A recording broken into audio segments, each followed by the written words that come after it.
दोस्तों आज आप 5 ऐसे बेस्ट और इजी सिंपल तरीके जानेंगे जिनकी मदद से आप ओवर थिंकिंग की आदत को बहुत जल्दी छोड़ सकते हैं।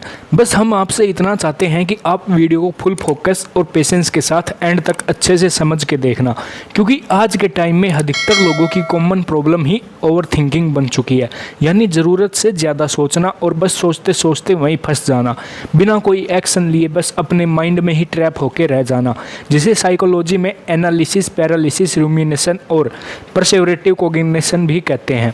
देखो, हमारा दिमाग हमेशा आंसर्स ढूंढता रहता है। हमारे साथ क्या हो रहा है, क्यों हो रहा है, पहले क्या हुआ था, आगे क्या होने वाला है, कोई आपके बारे में क्या सोचता है, दूसरे लोगों से जुड़े सवाल, आपकी अपनी प्रॉब्लम्स, ऐसी 10 अलग अलग चीज़ें। पर हमारा दिमाग कोई परफेक्ट मशीन तो है नहीं जो हमें जल्दी से परफेक्ट आंसर या सॉल्यूशन दे दे। मतलब जब इसे टाइम पर कोई सही जवाब या परफेक्ट सॉल्यूशन नहीं मिलता तो ये उस चीज़ के बारे में सोचता रहता है और ये उस चीज़ को पकड़ के रखता है, फिर ब्रेन थिंकिंग से ओवर थिंकिंग के स्टेट में एंटर कर जाता है। ये आदत बढ़ती जाती है और माइंड हमेशा किसी ना किसी चीज़ को लेके लूप में फंसा रहता है। लेकिन कई बार हमारे लिए सोचना भी ज़रूरी होता है, तभी तो हम ग्रो भी करते हैं, जिसे राइट थिंकिंग कहते हैं। लेकिन वहीं ओवर थिंकिंग करना गलत है, जो हमें पीछे लेकर जाता है। तो अब हम सबसे पहले ये कैसे पता लगाएं कि हम कब राइट थिंकिंग कर रहे हैं, जिसे करना हमारे लिए ज़रूरी है, और कब हम ओवर थिंकिंग कर रहे हैं, ताकि हम ओवर थिंकिंग के स्टेट में अपने दिमाग को एंटर होने से रोक सकें और इस ओवर थिंकिंग की आदत को छोड़ सकें। नंबर 1, जानो कब आप ओवर थिंकिंग कर रहे हो और कब आपको इसे रोकना है।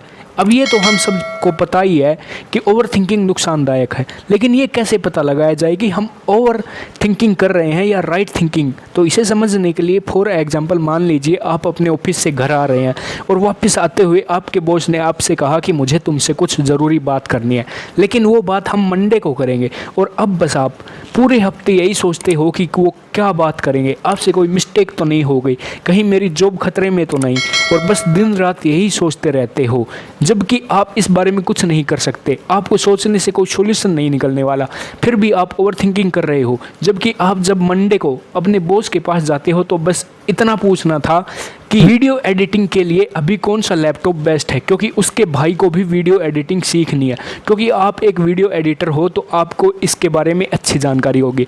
इसलिए आपके बॉस ने आपसे पूछा, आपने क्या कुछ नहीं सोच लिया था, उसका बिल्कुल उल्टा था। अब दोस्तों ये सिर्फ एक एग्जाम्पल था। तो जब भी आप ओवर थिंकिंग कर रहे होते हैं तो आप ये 3 चीज़ें नोटिस करोगे।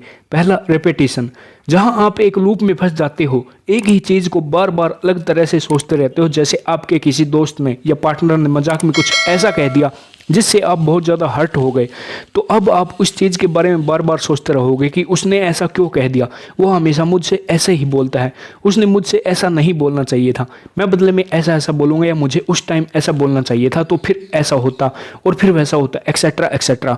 और ये थिंकिंग पैटर्न कभी ख़त्म नहीं होता। दूसरा, प्रोग्रेसलेसनेस, और प्रॉब्लम तो ये है कि इतना सब कुछ सोचकर आप कोई सॉल्यूशन नहीं निकाल रहे होते, बस आपका माइंड इधर उधर घूम रहा होता है, सारी चीज़ों को सोचता है लेकिन किसी सॉलिड सॉल्यूशन पर नहीं पहुंचता है। तीसरा, अनप्लीजेंटनेस, लास्ट में ये सब करके आप खुद के लिए ही बुरा फील कर रहे होते हो, आपको बिल्कुल भी अच्छा नहीं लग रहा होता है। ओवर थिंकिंग को हमें प्रॉब्लम की तरह इसलिए ट्रीट करना चाहिए क्योंकि इससे हमें कुछ ना कुछ नुकसान होता है। ये हमारी सेल्फ स्टीम को लो करता है, कॉन्फिडेंस गिराता है और ओवरऑल लाइफ में नेगेटिविटी आती है। तो जब भी आप ये 3 चीज़ें नोटिस करो तो समझ जाओ कि आप राइट थिंकिंग की जगह ओवर थिंकिंग कर रहे हो। पर इसे रोकना कैसे है, तो आइए इसे आगे आने वाले पॉइंट में समझते हैं। Number 2, not giving a fuck attitude develop करो। अगर आप भी ओवर थिंकिंग को जड़ से ख़त्म करना चाहते हो तो आपको एक ऐसा एटीट्यूड डेवलप करना होगा जहां पर आपको जल्दी से किसी चीज़ से कोई फ़र्क ही ना पड़े। बस जो चीज़ आपके लिए सच में इम्पोर्टेंट है और जो आपके कंट्रोल में है, सिर्फ उसके बारे में आपको सोचना है और बाकी की सब चीज़ों को आपको भूल जाना है। आपको फ़र्क नहीं पड़ना चाहिए लोग आपके बारे में क्या सोच रहे हैं, आपकी हाइट छोटी है, दुनिया इतनी ख़राब क्यों है, ये ऐसा है वैसा है एक्सेट्रा। जब भी आप खुद को इन जैसी हज़ारों बातों से परेशान होते हुए और ओवर थिंकिंग करते हुए पाओ तो खुद से फक इट, यानी भाड़ में जाए और आगे बढ़ जाओ। अब आप सोच रहे होंगे कि हम आपको ऐसा बोलना क्यों सिखा रहे हैं, ये वर्ड तो गलत है। तो इसके पीछे एक साइंटिफिक एंड साइकोलॉजिकल रीजन है जिसे डिसरप्टिंग द पैटर्न कहा जाता है, यानी थिंकिंग पैटर्न को बीच में ब्रेक करना। क्योंकि ओवर थिंकिंग करते हुए आप एक लूप में फंस जाते हो जहां घूम फिर कर आप एक ही चीज़ के बारे में सोचते जाते हो। और फक इट का यही लिटरली मीनिंग है, सिर्फ कि भाड़ में जाए और कुछ नहीं। ऐसा शॉकिंग वर्ड बोलने से आपका ब्रेन अलर्ट हो जाता है और आपका थिंकिंग पैटर्न बीच में ब्रेक होकर रुक जाता है। देखो दोस्तों, कभी आप ना एक पेपर पर लिखना कि आप किन किन चीज़ों को ओवर थिंक करते हो और उसके नीचे लिखना कि क्या ये चीज़ या सिचुएशन 100% मेरे कंट्रोल में है या नहीं। देखना मोस्टली ऐसी चीज़ें होंगी जिन पे आपका कंट्रोल ही नहीं होगा और कुछ ही ऐसी चीज़ें होंगी जिन पर आपका कंट्रोल होगा। तो जिन चीज़ों पर आपका कंट्रोल नहीं है उन चीज़ों के बारे में आपको नहीं सोचना चाहिए। आपको सिर्फ उन चीज़ों के बारे में सोचना चाहिए जिनको आप कंट्रोल कर सकते हो। आपको सिर्फ थिंकिंग पर नहीं बल्कि राइट थिंकिंग पर फोकस करना चाहिए, जिसके लिए आपको अपनी लाइफ में I don't give a fuck वाला एटीट्यूड डेवलप करना होगा। क्योंकि अगर आप हर छोटी मोटी चीज़ के बारे में सोचने में फंसे रहोगे तो लाइफ में आगे कैसे बढ़ोगे। आप जिस बात को लेकर इतना ओवर थिंक कर रहे हो, खुद के बारे में नेगेटिव फील कर रहे हो और हर्ट हो रहे हो, आप खुद सोचो क्या ये चीज़ आपकी लाइफ में अगले 5 साल या 10 साल बाद भी मैटर करेगी। अगर नहीं तो जस्ट से फक इट और आगे बढ़ जाओ। या आप खुद को किसी प्रॉब्लम में पाओ, खुद को सिर्फ 2 ऑप्शंस दो, या तो उसे सॉल्व करो या उसे भूल जाओ और दोबारा उस बारे में मत सोचो, उसे लेकर बैठे मत रहो। नंबर 3, अपनी चिंता को बाद के लिए टालो। वरिंग पोस्टपोन को सिंपली समझे तो इसका मतलब है कि आपको अपनी वरिंग को पोस्टपोन करना है, यानी अपनी चिंता को बाद के लिए टालना है। जैसे कि हर एक चीज़ का टाइम होता है और हर चीज़ को हमेशा करते रहना सही नहीं होता, वैसे ही आपको अपनी थिंकिंग के लिए भी हर दिन का एक पर्टिकुलर टाइम सेट करके रखना है, लाइक 1 या आधा घंटा, जिस टाइम पीरियड के अंदर ही आप अपनी प्रॉब्लम्स या थॉट्स के जवाब और सॉल्यूशंस ढूंढोगे, ताकि आप ये हमेशा सोचते रहने की आदत से बच सको। क्योंकि सोचना भी हमारे लिए ज़रूरी होता है, लेकिन एक लिमिट, ज़रूरत के अनुसार ही सोचना ज़रूरी होता है, जो सिर्फ और सिर्फ एक टाइम लिमिट के साथ ही डेवलप हो सकता है। यानी अब से आपको कभी भी ऐसा लगे कि कोई थॉट आपको उस पर्टिकुलर मोमेंट पर परेशान कर रहा है, तो ये सोचो कि अभी मैं इस थॉट को छोड़ देता हूँ और मैं इसके बारे में शाम को सोचूंगा। अभी मेरे लिए जो करना इंपॉर्टेंट है मैं उस पर फोकस करूँगा, और जब कुछ घंटों के बाद वो टाइम आएगा सोचने का, तब तक या तो वो थॉट आपको इतना इंपॉर्टेंट नहीं लगेगा, या फिर तब तक आप उसके बारे में और अच्छे से सोच पाएं, या फिर वो चीज़ सच में आपके लिए लॉन्ग टर्म में इंपॉर्टेंट नहीं होगी तो आप उसे भूल चुके होंगे। अब वरिंग पोस्टपोनमेंट से होता ये है कि आप हमेशा सिर्फ सोचते रहने के बजाय एक पर्टिकुलर टाइम पीरियड के अंदर एक लिमिट में सोचते हो।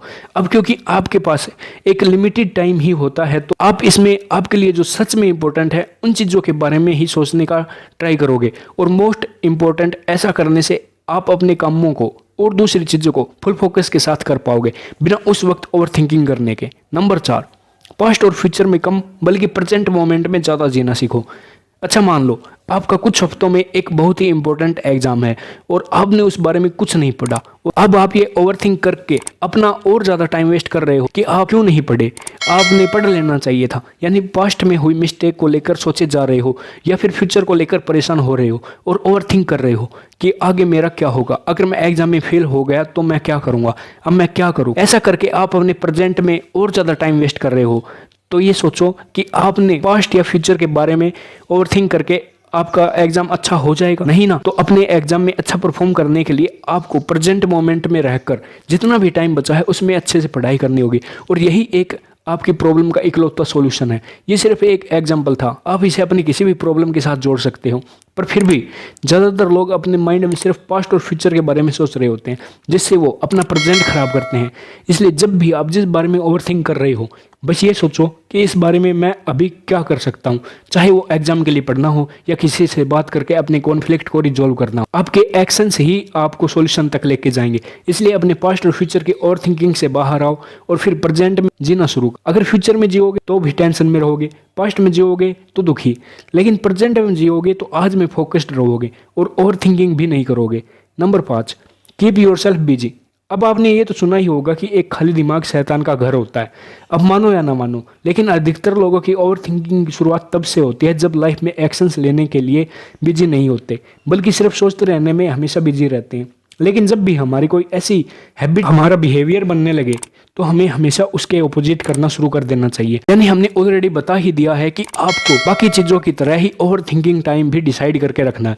तो आपको सिर्फ उसी टाइम में सोचना हो और बाकी टाइम में आप अपने आप को जो चीज़ें आपके लिए इंपॉर्टेंट है उनके लिए एक्शंस लेने में बिजी रखो। अपना डेली शेड्यूल या रूटीन इस तरीके का बनाओ जहां आपके पास और थिंकिंग के लिए टाइम ही ना बचे, आप बस एक्शंस लेने में बिजी हों, क्योंकि एक्शन टेकर्स थिंकिंग करते हैं लेकिन ओवर थिंकिंग नहीं। Conclusion, so in the end, अगर आप अपनी ओवरथिंकिंग की प्रॉब्लम को जड़ से खत्म करना चाहते हो तो सबसे पहले आप समझो कि आप कब ओवरथिंक कर रहे हो और कब रुकना है। एक not giving a fuck attitude develop करो। हमेशा सोचते रहने के बजाय दिन का एक टाइम डिसाइड करके रखो और सिर्फ उसमें सोचो। पास्ट और फ्यूचर से ज्यादा प्रेजेंट मोमेंट में जीना सीखो। और लास्ट, अपने आप को और अपने दिन को बिजी रखो ताकि आपके लिए फालतू चीज़ों के बारे में सोचने का टाइम ही ना हो और आप ओवर थिंकिंग ना कर पाओ। तो अगर आपको ये वीडियो अच्छी लगी तो वीडियो को लाइक और चैनल को सब्सक्राइब करके हमें सपोर्ट करें और बेल नोटिफिकेशन ऑन कर लीजिएगा ताकि आप आने वाली वीडियोज़ मिस ना कर पाओ। Thank you for watching.